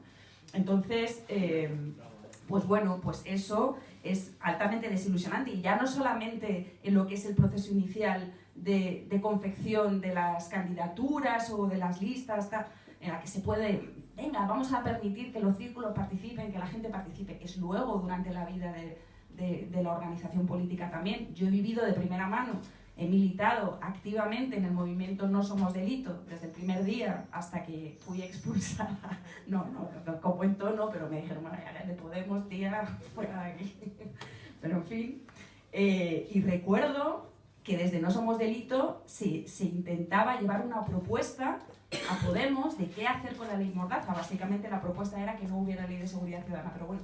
Y recuerdo también la resistencia numantina de Podemos a reunirse con No Somos Delito, que yo insisto, no hay nadie más especialista en nuestra sociedad que los activistas y las activistas que han estado años luchando contra las leyes Mordaza, defendiendo a las personas que han sido multadas, detenidas, represaliadas por participar en organizaciones sociales, es decir, Legal Sol y toda esta gente. Nadie mejor que ellos y ellas sabe lo que pasa con estas leyes represivas del Estado. Bueno, pues Podemos prefirió encargar a un catedrático de Derecho Penal del País Vasco, especialista, tal, pues un borrador de ley. Bueno, pues cuando se empieza a incurrir en ese tipo de prácticas, pues todo eso es altamente desmotivador, altamente desilusionante. Pero yo creo que tenemos que trabajar como si todo esto no pasara. Es que no nos podemos parar a lamernos las heridas y a pensar en lo mal que lo hemos hecho. O sea, que hay que tirar para adelante. Entonces, lo que hay que hacer es trabajar como si esta nube negra de desilusión que nos ha invadido en estos años no estuviera pasando o no hubiera pasado. Y remar con mucha fuerza, que hay que sacar, pues cada uno sabrá de dónde, pero hay que sacarla y hacer muchas asambleas de barrios, de municipios, de pueblos, crear comunidad y empezar a hablar de la confluencia, a hablar de política, llegar a consensos políticos. Es decir, tenemos que construir esta confluencia y hablando, pues como se hablaba también al principio de Podemos, que a mí me parecía muy interesante, haciendo aquello que decíamos siempre de que las tertulias importantes son pues las que se tienen en el parque, con los vecinos y las vecinas, en el mercado y en la cola del paro, ¿no? Pues politizando, hablando con nuestra gente, con nuestros hermanos y hermanas, de política y volviendo a ilusionarnos, porque es que no nos queda otro remedio. Y que siempre Vallecas será mejor que Galapagar.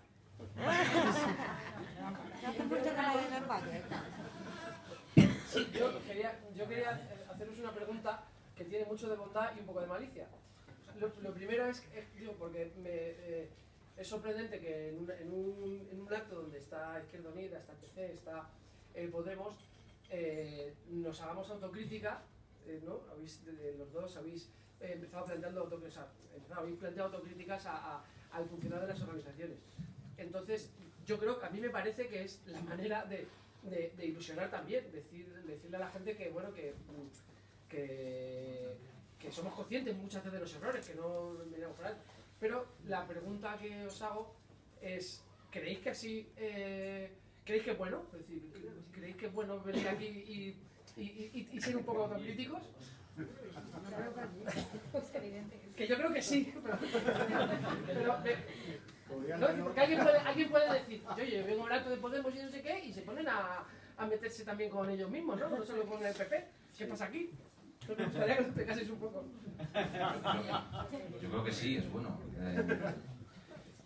Y sobre todo porque creo que la política se ha convertido durante muchos años en un ejercicio de charlatanería insoportable en la que todo lo hacíamos bien y lo decíamos. Entonces, yo creo que o rompemos con esa charlatanería insoportable y empezamos a hablar en serio. O sea, a mí una de las cosas de las campañas electorales que yo detesto, y por eso estaba siempre en franca minoría en los mítines de Unidos Podemos a los que iba, es contar cosas que luego no van a ocurrir. Que esto es muy de las campañas electorales. O sea, entonces, claro, yo sinceramente creo que eso lo único que genera es frustración posterior. Y como eso ya lo hemos visto, yo creo que empezar a hablar más sinceramente y decir, esto no va de que saquemos un buen resultado electoral. Es importante que saquemos un buen resultado electoral, pero como mañana no estemos todos los que estamos aquí para apretar, nos vamos a convertir en unos burócratas, pero por inercia de la institución. Es decir, es que está diseñada para eso. Está diseñada para que nos convirtamos en burócratas. Entonces, o tenemos siempre fuera el poder popular, el poder del pueblo, el que realmente te ha puesto ahí, o yo creo que vamos, es que además es inevitable. Yo no critico ni siquiera a mucha gente que se ha convertido en burócrata en un año solo o en 20 años, me da lo mismo. Porque creo que el problema, o sea, los critico por lo que no hicieron políticamente, no por el hecho de convertirse en burócratas, porque para eso está la institución hecha, para convertirnos en eso. Ahora, la única manera de evitarlo es tener fuera esa capacidad popular, ese pueblo no solamente que te revoque, porque yo creo que también a veces somos muy vacíos. No, lo importante son los revocatorios. Lo importante es que haya poder popular y que por tanto tú mandes obedeciendo de verdad, no porque una vez cada 6 meses te puedan hacer un revocatorio, sino porque al final tú seas el que obedece no a tu organización sino a los que te han puesto ahí, porque si no al final la democracia se convierte en una especie de delegación y yo creo que la delegación no es democrática y eso quizá es una reflexión que deberíamos hacer, vamos.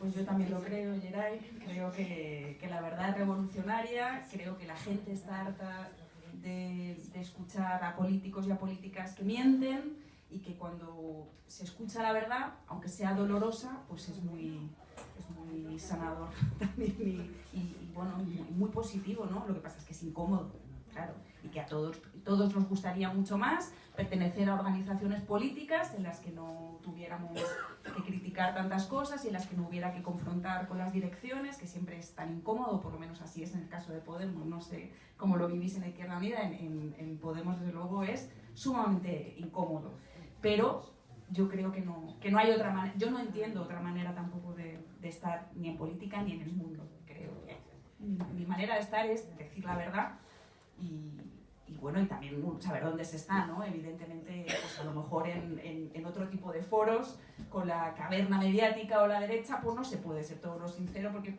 hay que jugar tácticamente y uno no quiere darle balas al enemigo, ¿no?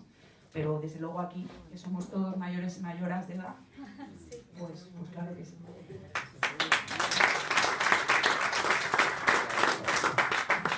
Sí, yo creo que a veces el reconocimiento de los errores va unido a la pérdida de poder, ¿no? Y creo que ese es el miedo, el poder. Y no, realmente yo muchas veces lo pienso en la escuela cuando hay un conflicto, se enseña al niño a reconocer lo que puede mejorar y a saber reparar. Yo creo que también es que el reconocimiento de ese error o de ese aspecto se puede mejorar, se pueda reparar, ¿no? Es como lo reparamos también, ¿no? Es la clave. Está María y luego Chon. Sí, a ver si no sé yo estaba pensando, cuando estabais hablando ahora de esta parte, una cosa que me había interesado mucho, que había dicho él, sobre el irse acostumbrando a que no se tiene por qué votar siempre lo mismo, etcétera, etcétera. Bueno, por un lado, una cosa es la confrontación de ideas, la diversidad de ideas internas en una organización, por otro, pero no es que yo esté diciendo que por otro, digo que parece que la confrontación nadie vamos a verla mal. El tema de la votación luego, cuando se llega, si hay una votación interna en una organización y eso se sostiene o no en la institución, bueno, me interesaría que tocarais. Pero también pensaba en que el conflicto es inherente a las relaciones humanas. Sin embargo, la confrontación de ideas, que no de posiciones, porque quizá un problema distinto es confrontar ideas, es distinto a confrontar formas de poder interno en las organizaciones, es decir, que eso es otra historia. La confrontación de ideas y por tanto el conflicto normal que tiene siempre que ver con las relaciones humanas, parece que en la izquierda y en las organizaciones políticas no se acepta ni se entiende ni es posible o no parece decente o no parece aceptable. Eso me gustaría, porque siempre se termina hablando de que si la izquierda se divide, que si la izquierda se... Bueno, me gustaría si podríamos reflexionar sobre esa parte, que también está muy vinculada al tema de confluencias, tanto de una organización con otra, como de nosotros mismas, con nosotras mismas en las organizaciones en que estamos.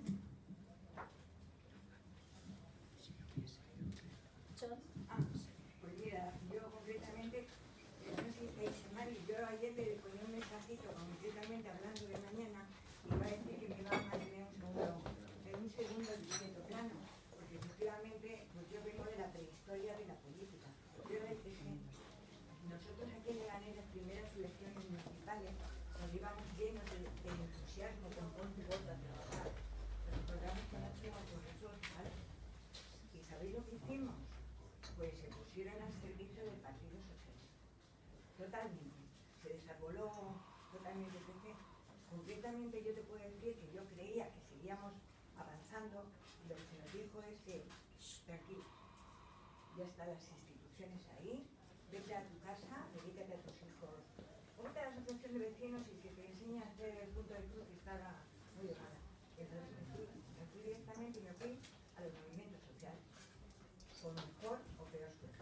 Estaba trabajando con la gente de Taira, con gente de niños, con todo, porque había que hacer algo. Entonces, efectivamente, Lorena, yo cuando oí ese discurso maravilloso, me sentí súper ilusionada. Pensé que habíamos vuelto al principio. Es verdad, íbamos a ir a conquistar el cielo. Y nos hemos quedado en el suelo. Y alguna vez está con barco. Yo concretamente os voy a decir una cosa. No me voy a volver a mi casa. Voy a seguir. Me parece maravilloso que nos critiquemos y que digamos lo bueno y lo malo de todos los partidos. Porque cuando dices sí a todo, ¿ves? Estamos en el estalinismo puro, coño. Y no puede ser. Yo, marxista-leninista, que algunas veces diría a la gente de los pensionistas, chavales, ¿qué poco tenemos que perder? Vamos a conquistar el mundo, vámonos a Zarzuela, vámonos a Moncloa, vamos a tirar piedras. Que no pasa nada, que somos muy viejos ya tenemos casi todo. Pero claro, seguimos trabajando y luchando. No puedo volverme a mi casa. Quiero conquistar ese cielo, o ese tercero, o ese primero, o ese bajo. Pero quiero conquistarlo y seguir trabajando en él. Y ahí os considero perfectamente válidos para todo esto. Y mira, te voy a decir una cosa. Yo era de Leganés. La verdad es que me pillé una época que tampoco trabajé mucho con ellos, pero yo vi a mis compañeras y compañeros súper ilusionados.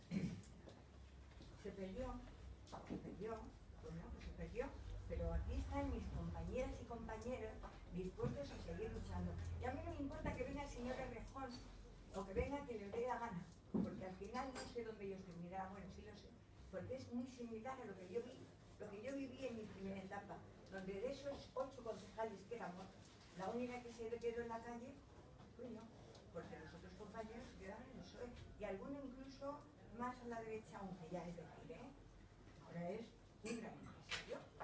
Entonces, chicos, ¿qué queréis que os diga? Seguiremos luchando. Y además, os lo voy a decir de verdad, lo mismo me dan las mujeres, que los viejos, de verdad, que es que están echando a la gente a la calle. Seguiremos.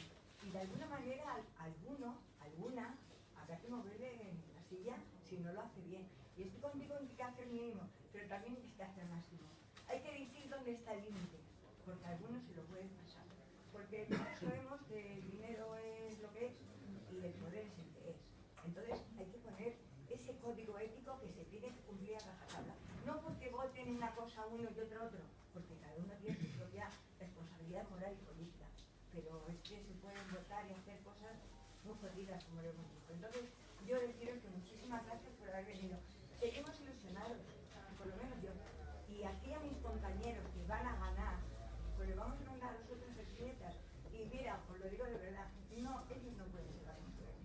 no, cuando te han cortado por los pies para que tú no puedas andar, e intentan ahora contar, cerrarnos las alas con las que queremos volar. Entonces la confluencia la haremos con muchísima gente, pero lo digo de verdad desde este momento. Pues le ganemos, desde luego no. Y lo digo a nivel personal, pero creo que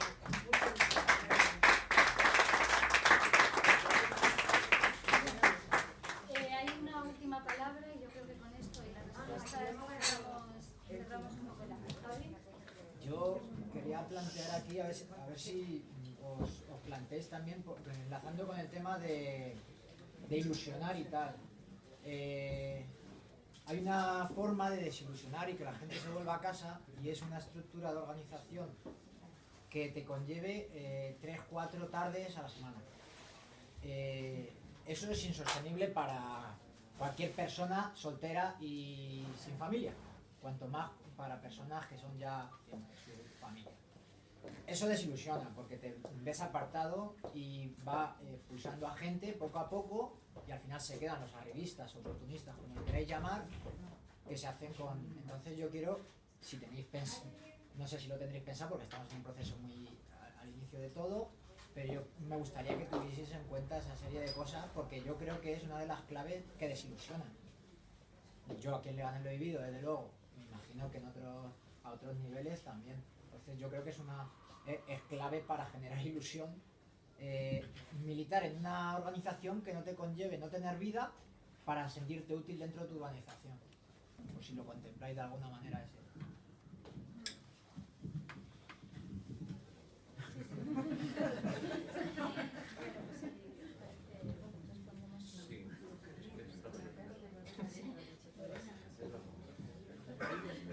Bueno, a ver, yo con esto último, esto es lo que se viene a llamar conciliación, básicamente. Yo creo que hay que reflexionar sobre nuevas formas de intervención y de participación en política. Y eso es algo necesario porque entre la militancia, la lucha por cambiar las cosas y demás, también tiene que haber algo que se llama vida, en la que puedas desarrollarte, disfrutar y tener derecho al ocio y a disfrutar de la gente que quieres o a dormir, o sea, lo que cada uno quiera. En cualquier caso, yo sí que creo que estamos explorando, bueno, yo hablo de mi organización, del Partido de Izquierda Unida, que sí estamos explorando nuevas formas de articular la militancia, ¿no? Y de articular la militancia, sobre todo la militancia de base. La dirección, si te toca ser dirección, tienes que asumir que nadie te ha puesto la pistola en la cabeza, o sea, que quieres ser dirección y lo tienes que ser, y por tanto tienes que estar más horas y componértelas como puedas para conciliar con el resto de tu vida, ¿no? Pero a la militancia, desde luego, hay que ir a una forma de militancia menos, efectivamente, de menos reuniones. Ahí podría hablar de qué estamos implementando, pero sí que hay cosas que estamos trabajando, desde tiempos de intervención concretos, una reunión efectiva cada cierto tiempo, pero una, y en la que no venga un compañero o una compañera, normalmente es un compañero siempre, a contarnos su vida, que puede ser muy interesante, pero las cañas con quien se pueda quedar después, y a ser eficaces y trabajar en eso, ¿no? Eso es fundamental porque efectivamente mucha gente se ve expulsada por condiciones materiales de vida, ¿no? Hay muchísimas, yo diría las familias, pero yo tengo amigas que son madres, por ejemplo, y como de la casualidad de que además son madres solteras o separadas o tal, es bastante difícil que puedan participar en política, ¿no? Bueno, pues las organizaciones tienen que habilitar bibliotecas, tienen que habilitar, tienen que generar posibilidad de compatibilizar una militancia que no sea además abrasiva y todos los días con esa voluntad de militar, ¿no? Y luego con la pregunta, es una pregunta compleja, pero yo vuelvo a lo del programa de mínimos, ¿no?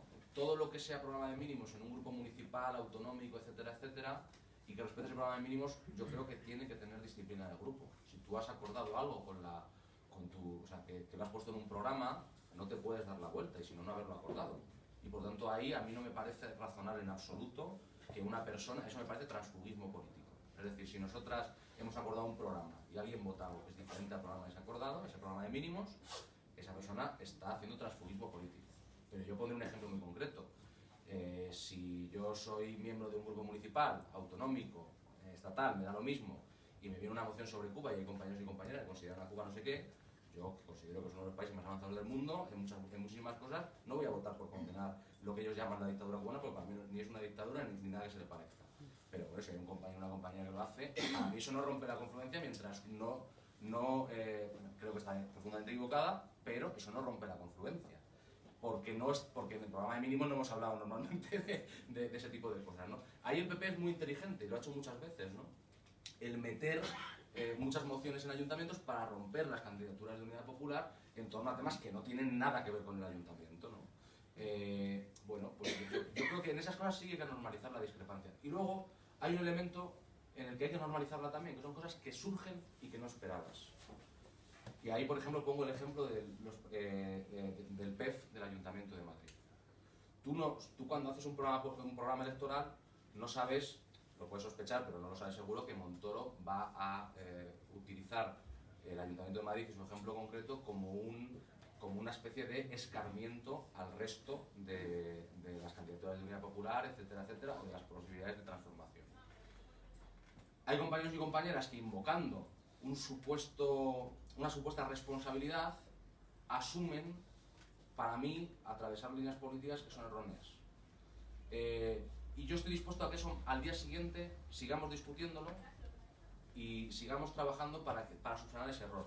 Pero desde luego lo que en ningún caso se nos puede es exigir a los que entendemos que son erróneas, y eso no estaba acordado anteriormente, que votemos eso. Exactamente igual que con la Operación San Martín, por ejemplo, que nosotros ya hemos anunciado que vamos a votar en contra, como Izquierda Unida, el Partido Comunista, y nos da exactamente igual lo que vote Podemos, lo que vote ECO y lo que vote la alcaldesa. ¿Por qué? Porque eso no se acordó en el programa de mínimos, y nosotros entendemos que esa operación es una operación de especulación urbanística, vamos, de manual. Si ellos quieren votarlo a favor, seguiremos hablando, y a lo mejor lo que tenemos es que debatirlo en el siguiente programa. Porque evidentemente, claro, en un programa tú no puedes prever todo lo que va a ocurrir, es imposible, ¿no? Entonces yo creo que en lo que es programa de mínimos, el que no lo respete es un tránsfuga, y no hay otra palabra, y en lo que no es programa de mínimos, por lo tanto no está acordado, ahí sí que hay que normalizar la discrepancia. Eso para mí es la solución a la pregunta que se hacía, ¿no? Y por tanto, yo creo que la normalización de esa discrepancia tiene que ver con si realmente el objetivo común es lo que pesa a la hora de construir esa candidatura, que volveríamos al inicio de la charla, ¿no?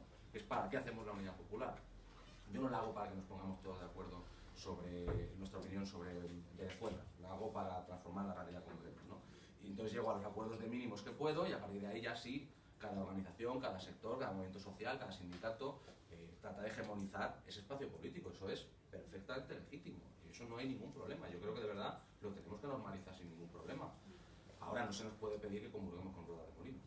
Eso no es viable, porque eso sí rompería la Unidad Popular. Y eso sí que hace, además, que muchos sectores que tienen sus razonables reticencias se aparten de esa senda y empiecen a decir: es que es imposible, es que para qué vamos a ir con eso si no sé qué, si no sé cuántos. Sin embargo, si estuviera normalizada esa discrepancia no habría ese problema. Y por tanto, seguiría pesando el objetivo común, y por tanto luego la visibilización cada uno de su programa de máximos, que yo estoy de acuerdo, hay que tener programa de máximos, y desde luego nunca irse a casa.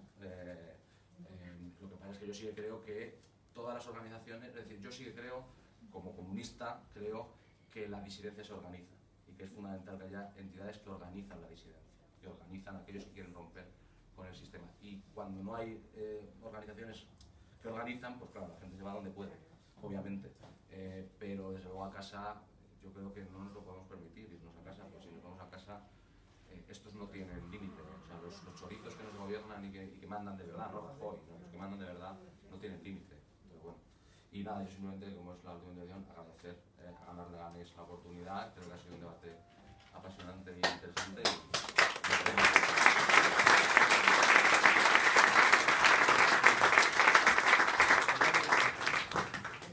Solamente apuntar que creo que efectivamente el Partido Popular nos ha ganado la batalla cuando ha metido esas mociones para romper, porque nosotros mismos hemos permitido y hemos facilitado que sea así, porque nosotros mismos hemos generado conceptos como el del enemigo interno, etcétera, ¿no? Como nos lo hemos creído y como lo hemos vivido de esa manera, psicológica y emocionalmente, pues por supuesto que nos han ganado. Y en ese sentido, claro, coincido completamente contigo. En el momento en que se normalice la disidencia, aunque nos plantee el Partido Popular o Ciudadanos o quien sea mociones como la que vamos a votar nosotros mañana en el Pleno de la Asamblea de Madrid, recordando que es el 50 aniversario del primer guardia civil que asesinó ETA y que hemos tenido que someter a votación porque nuestro grupo parlamentario funciona de manera asamblearia.